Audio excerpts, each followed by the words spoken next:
Hi, my name is Teddy Wolf. I've been teaching here at Calico for 6 years, and I have your student in American Literature. This is a class that is really near and dear to my heart. I really enjoy teaching it. I think it's such a great way for students to learn about American history, society, and literature, all through the lens of American literature and some of the themes that come out in that. It also is a great way for students to really hone in on some of their reading, writing, speaking, and listening skills. And that is, obviously some of the biggest goals of the English classroom. The course is set up in a theme-based way, so we have different theme-based units. So the first unit is called This Land is Your Land. It's based on the American identity. It has a bunch of different focuses, one of which is the idea of rhetoric and the art of persuasion, because a lot of the early American documents and speeches, and some more modern ones as well, have a lot of that in them, and we do some analysis of that, a lot of analysis of that. As I mentioned, we read some of the early American documents, some of the Constitution, some of the Declaration, and we also read a lot of historical speeches in this course. And students get a chance to look at the rhetoric in those, as well as consider it in the context of those themes. As that unit goes on later, we focus in on some fiction writing. We get to see some various different people who live in America but came from various different backgrounds, and that's very interesting. And then after that, we move on to the second unit, Song of Myself. It's the idea of individuality, society, some of civil disobedience stuff, some various different interesting elements of the way different people have lived throughout history. That's a very interesting unit. It deals with some transcendentalist writing as well, some people who lived out in nature and did some different works through their learning in nature. And that also we infuse the classic novel study. Students get to choose from a list of classic novels, one that they want to study more closely. And so they can pick one based on their own interests. So they will be doing some deeper analysis and close reading, and we'll be reading the entire text, but they will also get to choose something that interests them. And so that's a really great opportunity to learn more about a historical American novel. We have daily independent reading, which we do replace with the classic novel during the classic novel study.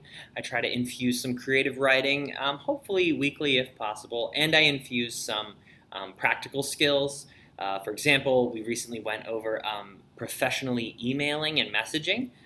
Because it's a skill that students need and will need. It does fit into the idea of practical writing, and students, I often noticed, are not always great at that. So those are some of the things I'll infuse throughout the course. And our last unit itself is The Great Gatsby.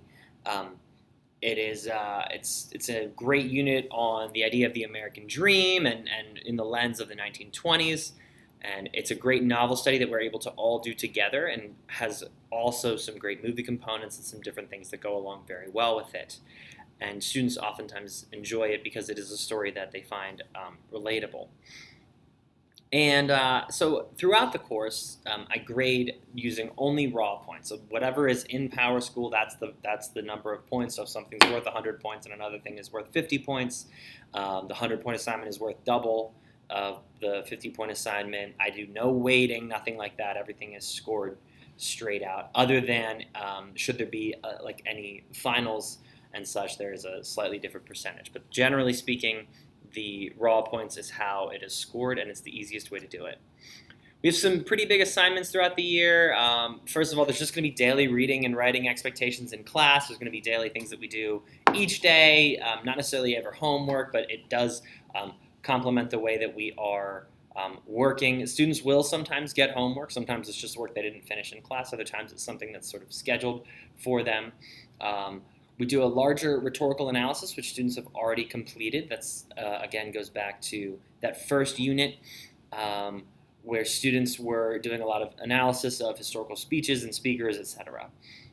When we read The Great Gatsby, there will be a paper going along with that deals with some other like literary scholarly writing that helps students sort of understand higher level writing and things like that.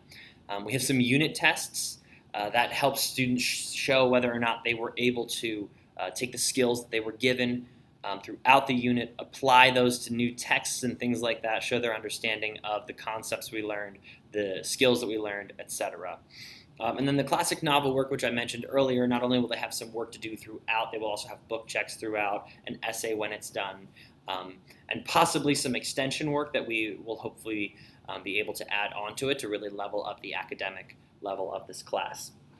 As far as the class expectations, the biggest thing is students are expected to come daily prepared with whatever they had to have done and ready to go.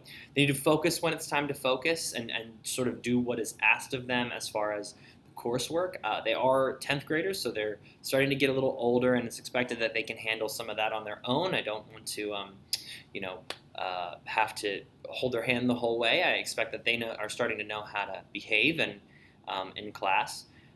As far as rules, I don't have a lot of classroom rules. The expectation is that students respect one another and work hard. I do have one thing that I do to help keep students on track. If students are continually falling behind, I'll eventually have them stay late with me. As I call them, teacher detentions. It's not a real detention, but they are given a teacher detention, and they know the work that they need to get caught up in order not to serve it. If they do not finish that work, they end up staying late with me to serve that so that they do get caught up. I have a policy of, you're going to get, pretty much all of your work done. That is the expectation, and students will meet that. I have told them that the expectation for this class is that it is academic. It's a college prep course. Students are expected to be working at an academic pace. They're supposed to be working hard and showing that they are academic and ultimately really just doing their best to learn. I understand students have different paces and needs and will be considerate of that, but the expectation is that they treat it as such so that they are able to really step up the level of the class and ultimately their own level, which is most important, and really make themselves a lot better. And so I want to do everything I can to make sure that students are able to do that. But I don't want students to, overstress about some of those things. I'm more than willing to take care of students, and that is one of my favorite parts of this, is being around the students and knowing who they are and kind of, working closely with them and kind of seeing who they are in the classroom and with people of their own age. And so ultimately, the biggest thing is that I can care about them and they can care about each other, and we can all move forward. If you have any other questions, you can contact me at twolf@cocalico.org. I'd be more than happy to speak with you if you need any help sort of knowing what your student needs or moving forward. I also tell students they are more than welcome to either email me or message me on Schoology. I think they should be taking some control of some of their own work and contacting me. I'm also more than willing, even just by the students' own decisions, to stay late with students. I also come in early if students want to bring a group in and have an early work session and get some work done. That is great. I also, if they have an open focus where they'd like to come down and work, my room is always open during focus.